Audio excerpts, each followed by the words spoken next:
Okay, good evening student. I am B. Srinivas, lecturer in commerce, working at SRNK Government Degree College, Banswara, district Kamareddy. In this video, we are going to discuss about the company meaning and features, characteristics of company and advantages of company. Company is a higher level of business organization. ఇక్కడ ఈ వీడియోలో మనము company అంటే ఏమిటి, company యొక్క లక్షణాల గురించి, అదేవిధంగా వివిధ రకాల కంపెనీల గురించి అంటే కంపెనీ యొక్క రకాల గురించి డిస్కషన్ చేయబోతున్నాం. ఆల్రెడీ మీరు వ్యాపారం అంటే ఏమిటి, సొంత వ్యాపారం అంటే ఏమిటి, భాగస్వామ్య వ్యాపారం అంటే ఏమిటి అనే విషయం గురించి అవగాహన కలిగి ఉన్నారు. మరి వ్యాపారంలో అత్యున్నతమైనటువంటి స్థాయి అనేది కంపెనీ. కాబట్టి ఈ వీడియోలో మనము కంపెనీ అంటే ఏమిటి, కంపెనీ యొక్క లక్షణాల గురించి, అదేవిధంగా కంపెనీ యొక్క రకాల గురించి డిస్కషన్ చేయబోతున్నాం. ఇక్కడ కంపెనీ అనేది ఒక ప్రత్యేక చట్టం ద్వారా ఆవిర్భవించబడుతుంది కాబట్టి company will be formed as per this separate act. For this purpose after independent first act made in 1956. స్వతంత్రం వచ్చిన తర్వాత మన భారతదేశంలో 1956లో ముందుగా కంపెనీ చట్టాన్ని రూపకల్పన చేయడం అనేది జరిగింది. ఆ తదుపరి 2013లో దాన్ని సవరించి నూతన కంపెనీ చట్టాన్ని ఏర్పాటు చేయడం జరిగింది. కాబట్టి కంపెనీ వ్యాపార ప్రక్రియ అనేది పూర్తిగా కంపెనీ చట్టం 2013కి లోబడి అనేది ఉంటుంది. కాబట్టి ఇక్కడ కంపెనీ చట్టం 2013లో కంపెనీ యొక్క నిర్వచనాన్ని ఇవ్వబడలేదు. బట్ కంపెనీ యొక్క లక్షణాల ఆధారంగా దాని యొక్క నిర్వచనాన్ని ఇవ్వడానికి మనం ప్రయత్నం చేద్దాం. A separate definition is not given in the company act 2013. But we should try to understand the meaning and definition of the company accordingly its characteristics. చూడండి, కంపెనీ చట్టం 2013 కంపెనీకి కల్పించినటువంటి అవకాశాలు ఎలా ఉన్నాయి, దాని ఆధారంగా మనం కంపెనీ యొక్క నిర్వచనం ఇవ్వడానికి ప్రయత్నం చేద్దాం. Let us discuss about the definition of company. ఇక్కడ company is a incorporated association which having separate legal entity, perpetual succession, easy transferable proprietorship right and a common legal seal. Company అనేది ఒక ప్రత్యేక చట్టం ద్వారా ఆవిర్భవించబడి ఒక ప్రత్యేక న్యాయాత్మకమైనటువంటి అస్తిత్వాన్ని కలిగి ఉండి పారంపర్య అధికారాన్ని, యజమాన్యపు హక్కుల సులుభము మార్పిడి సౌలభ్యాన్ని, ప్రత్యేక అధికార ముద్రను కలిగి ఉన్నటువంటి అత్యున్నతమైనటువంటి సంస్థని కంపెనీ అని అంటారు. కాబట్టి ఈ నిర్వచనం ఆధారంగా ఇప్పుడు కంపెనీ యొక్క లక్షణాలను గురించి మనం డిస్కషన్ చేయబోతాం. అంటే what are the features mentioned in the company act 2013 about the company అనే విషయాన్ని let us we discuss about the features as well as the characteristics of company. First one is incorporated association, నమోదు కాబడినటువంటి సంస్థ. మరి company అనేది ఒక ప్రత్యేక చట్టం ద్వారా ఆవిర్భవించబడుతుంది కాబట్టి మరి ఆ చట్టంలో పొందుపరచబడినటువంటి నిబంధనల మేరకు ఆ కంపెనీ స్థాపించడం జరిగింది. Company will B incorporated accordingly rules and regulation mention in the company act 2013. ఇందులో సంస్థాపన పత్రాన్ని, కంపెనీ నియమావళిని, డైరెక్టర్ల జాబితాను, వివిధ న్యాయాత్మకమైనటువంటి అంశాలను పూర్తి చేసిన తర్వాత కంపెనీ నమోదు కావడం అనేది జరిగింది. ఇలాంటి అంశాలు సొంత వ్యాపార సంస్థలో కానివ్వండి లేదా భాగస్వామ్య వ్యాపార సంస్థలో కానివ్వండి ఉంటాయి.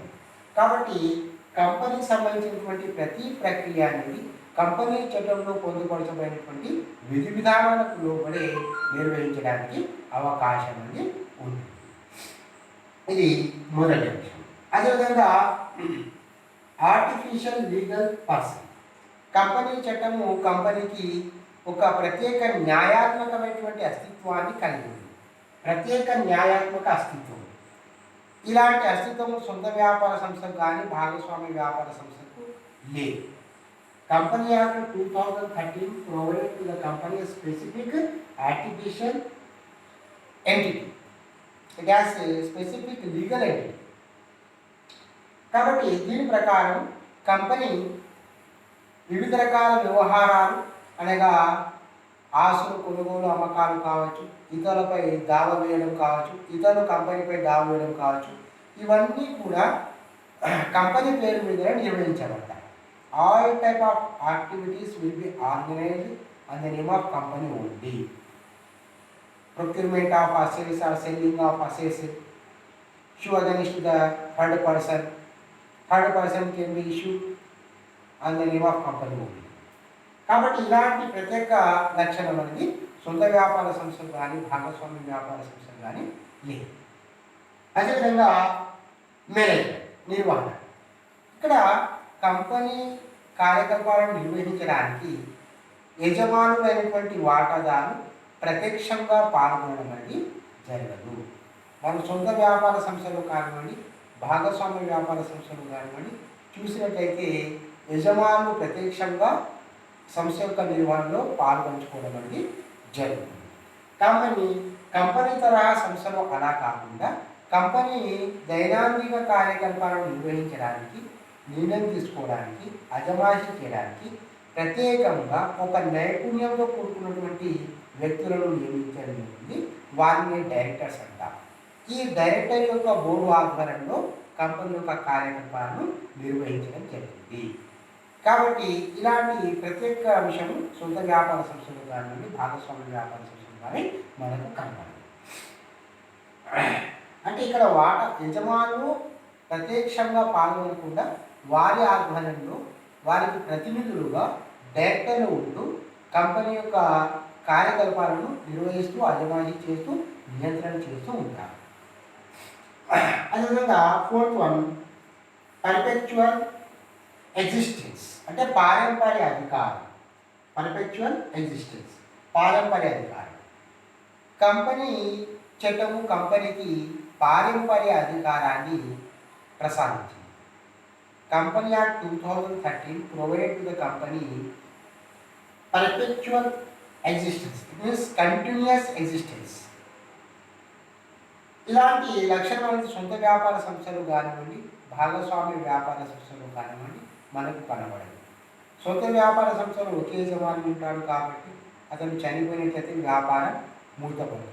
భాగస్వామ్య వ్యాపార సంస్థలు కూడా మరి భాగస్వామి యొక్క మరణం కావచ్చు, దివాలా కావచ్చు, దాని యొక్క ప్రభావం భాగస్వామ్య సంస్థ అస్తిత్వం పైన ఉంటుంది. It effect upon the existence of partnership firm any type of changes. కానీ కంపెనీలో అలా కాకుండా కంపెనీ యజమానైనటువంటి వాటాదారులు కానివ్వండి, డైరెక్టర్లు కానివ్వండి, నిర్వాహకులు, ఇంకా ఇతర సంబంధిత వ్యక్తులు కానివ్వండి ఎలాంటి మార్పు చెడు చేసుకున్నా, వాళ్ళు మరణించినా, దివాలా తీసినా దాని యొక్క ప్రభావం అనేది కంపెనీ యొక్క అస్తిత్వం పైన పడదు. అంటే కంపెనీ కార్యకలాపాలు నిరంతరంగా కొనసాగించబడతాయి.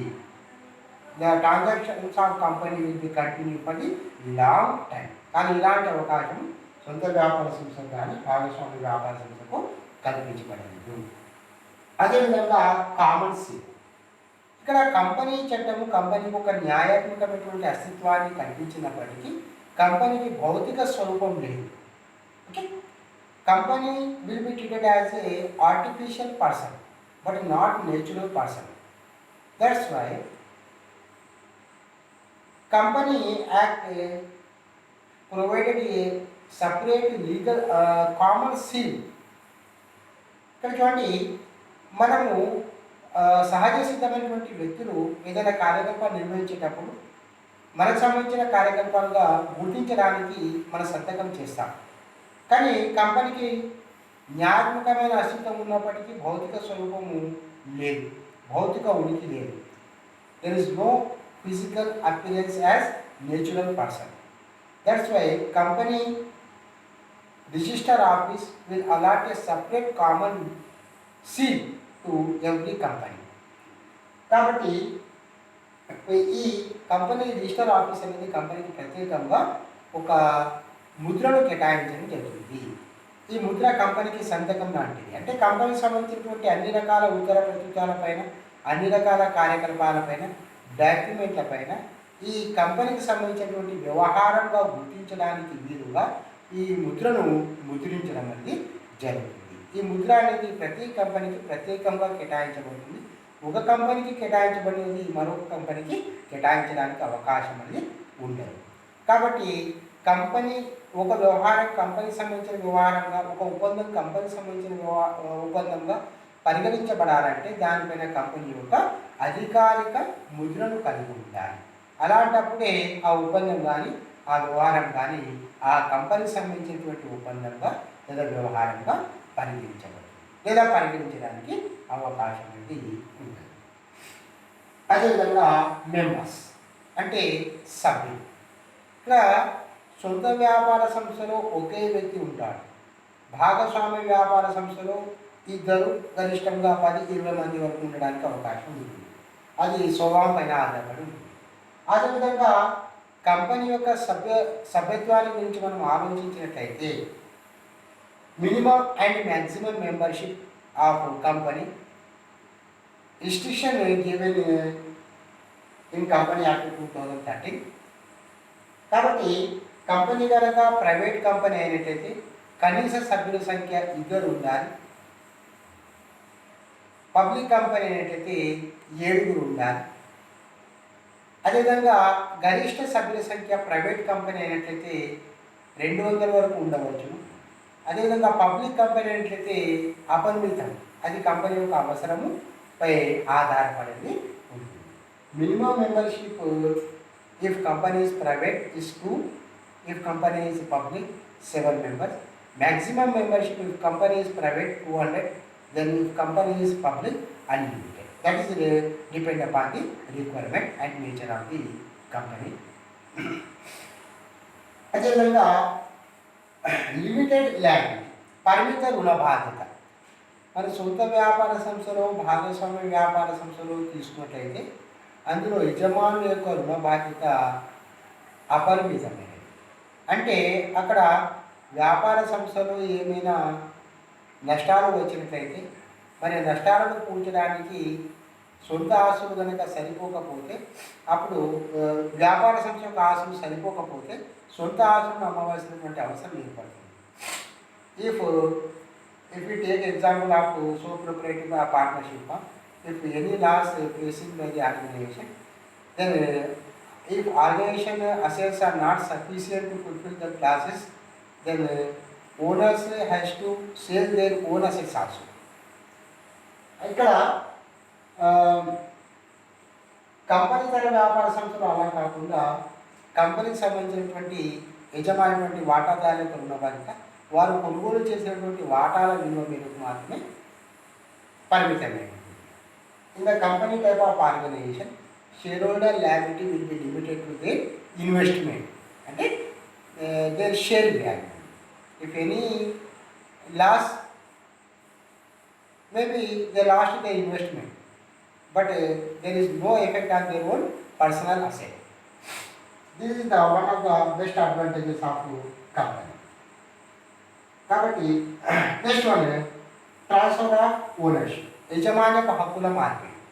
ఇక్కడ సొంత వ్యాపార సంస్థలో కనుక మనం తీసుకున్నట్లయితే యజమాని ఒకే వ్యక్తి ఉంటాడు కాబట్టి ఇక్కడ యజమాని హక్కులు మార్పడాలంటే వ్యాపార సంస్థను అమ్మివేయాలి. భాగస్వామ్య వ్యాపార సంస్థలో కూడా భాగస్తులు వారి యొక్క యజమాని హక్కులను మార్చాలంటే మిగతా భాగస్తుల యొక్క అనుమతి తీసుకోవాలి. కానీ కంపెనీ తర వ్యాపార సంస్థలు అలా కాకుండా యజమాని వాటాదారులు వారి యొక్క వాటాలపై గల హక్కులను ఎప్పుడైనా సరే మార్చడానికి అవకాశం అనేది కల్పించబడుతుంది. ఇలాంటి అవకాశం అనేది మరి సొంత వ్యాపార సంస్థలు కానీ భాగస్వామ్య వ్యాపార సంస్థలు కానీ లేదు. In this company type of organization the share holder may be transfer the rights upon the share to any person any way any time. This type of advantages provided by the company act 2013. Such type of advantages numbers in is sole proprietorship or partnership type of business organization. Let us discuss about the types of company.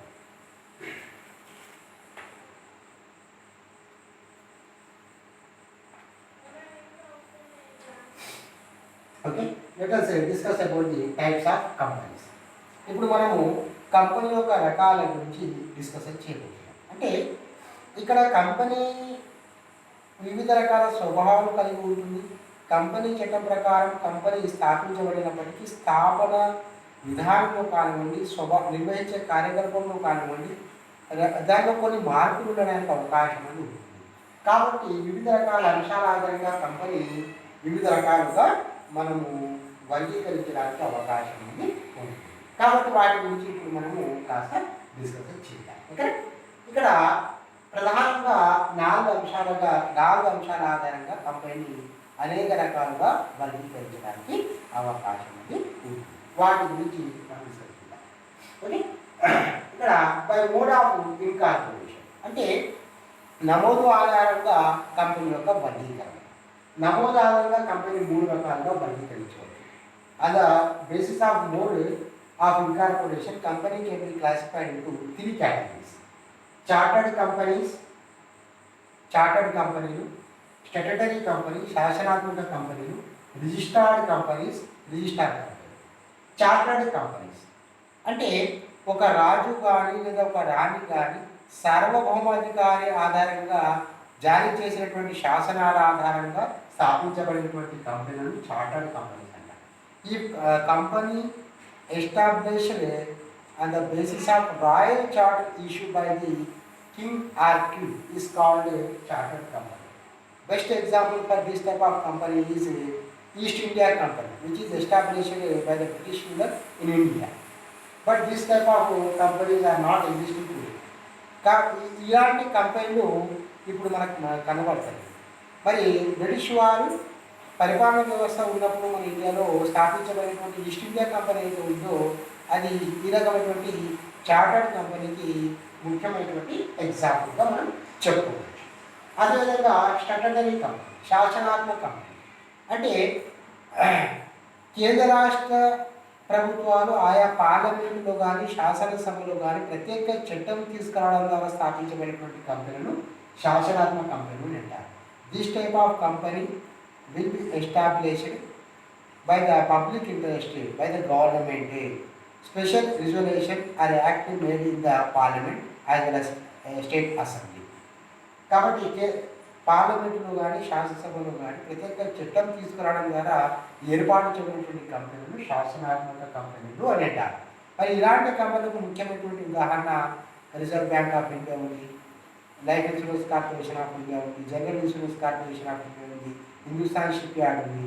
ఇవన్నీ కూడా శాసనాత్మక కంపెనీలకు ఉన్నాయి. అదేవిధంగా registered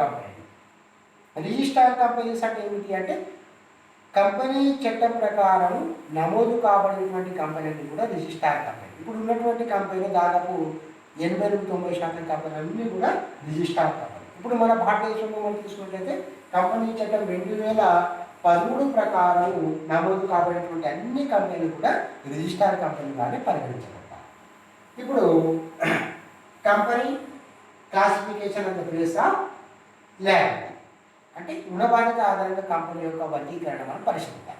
రుణబాధ్యత ఆధారంగా company 3 రకాలుగా వర్గీకరించవచ్చు. On the base of liability company can be classified into 3 categories. They are company limited by shares, వాటా పరిమితి గల company, company limited by guarantees, పూచీ పరిమితి గల కంపెనీ, అన్లిమిటెడ్ కంపెనీస్, అపరిమిత కంపెనీ.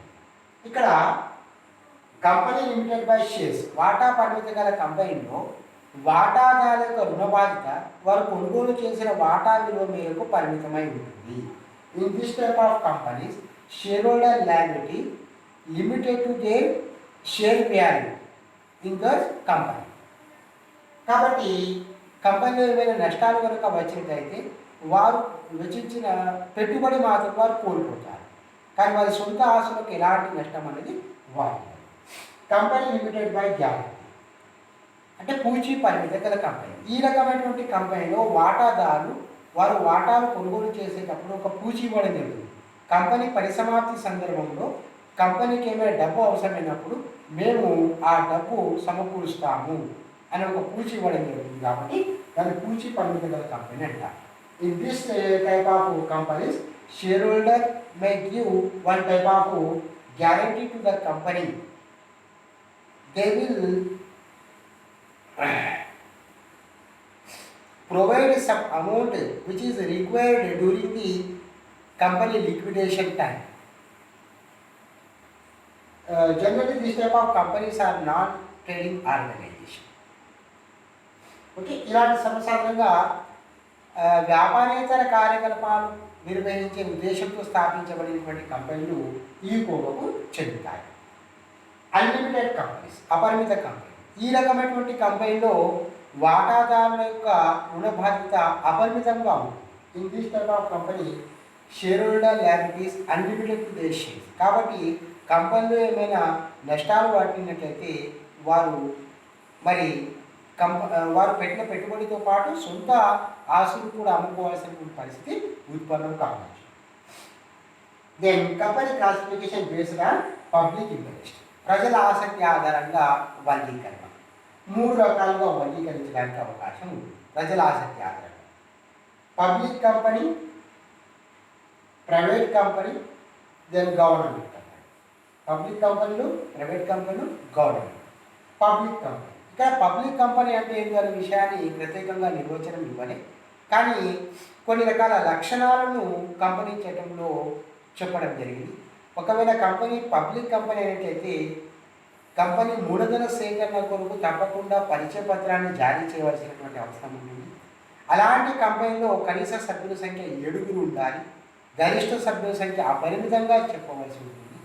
మరి పబ్లిక్ కంపెనీ అయినట్లయితే అలాంటి కంపెనీలో వాటాదారులు తమ యొక్క వాటాపై గల హక్కులను సులభంగా మార్పిడి చేసుకునే సౌలభ్యం కలిగి ఉంటుంది. ఈ 3 లక్షణాలను కలిగి ఉన్నప్పుడు అలాంటి కంపెనీ పబ్లిక్ కంపెనీగా మనం పరిగణించడానికి అవకాశం ఉంది. అదేవిధంగా ప్రైవేట్ కంపెనీ. మరి ప్రైవేట్ కంపెనీ అంటే ఏదో అనే విషయానికి కూడా స్పష్టమైనటువంటి నిర్వచనం ఇవ్వబడింది. కాబట్టి ఇక్కడ కొన్ని లక్షణాలను సంతృప్తిపరిచినప్పుడు అలాంటి కంపెనీ ప్రైవేట్ కంపెనీగా పరిగణించబడుతుంది. ఇక్కడ కనీస సభ్యుల సంఖ్య 2 అయి ఉండి గరిష్ట సభ్యుల సంఖ్య 200కు పరిమితమై ఉన్నప్పుడు, అదేవిధంగా మరి మూలధన సేకరణ నిమిత్తము పరిచయపత్రం జారీ చేయవలసినటువంటి అవసరం లేనప్పుడు, వాటాదారులు తమ వాటాపై గల హక్కులను సులభంగా మార్పిడి చేసుకోవడానికి అవకాశం లేనప్పుడు అలాంటి కంపెనీ ప్రైవేట్ కంపెనీగా పరిగణించడానికి అవకాశం ఉంది. అంటే కంపెనీ పబ్లిక్ కంపెనీగా ఉన్నప్పుడు లేదా ప్రైవేట్ కంపెనీగా ఉన్నప్పుడు కొన్ని రకాల సౌలభ్యాన్ని కంపెనీ చట్టం ప్రకారం మనం పొందుకోవచ్చు. మరి ఆ కంపెనీ ఏ విధంగా ఉండాలనే విషయము అది కంపెనీ యొక్క వ్యవస్థాపకులు నమోదు చేయించేటప్పుడు దానిపై వారు నిర్ణయం తీసుకుంటారు. అదేవిధంగా ప్రభుత్వ కంపెనీ, గవర్నమెంట్ కంపెనీ అంటే ఏదైనా కంపెనీ యొక్క చెల్లించిన మూలధనంలో 51% మించి ప్రభుత్వం, కేంద్ర ప్రభుత్వం కావచ్చు, రాష్ట్ర ప్రభుత్వం కావచ్చు పెట్టుబడి పెట్టినట్టయితే అలాంటి కంపెనీ మనము ప్రభుత్వ కంపెనీగా పరిగణించడం అనేది జరిగింది. If central government or state government invest more than 51% of capital in paid up capital held by the company is called government company. ఈ ప్రభుత్వ కంపెనీ యొక్క నియంత్రణ, అజమాయిషి ఇవన్నీ కార్యకలాపాలను ప్రభుత్వమే చూసుకుంటుంది. అదేవిధంగా కంపెనీ క్లాసిఫికేషన్ బేస్డ్ నేషనాలిటీ, జాతీయత ఆధారంగా కంపెనీ యొక్క వర్గీకరణ మనం చూసినట్లయితే 2 రకాలుగా వర్గీకరించవచ్చు.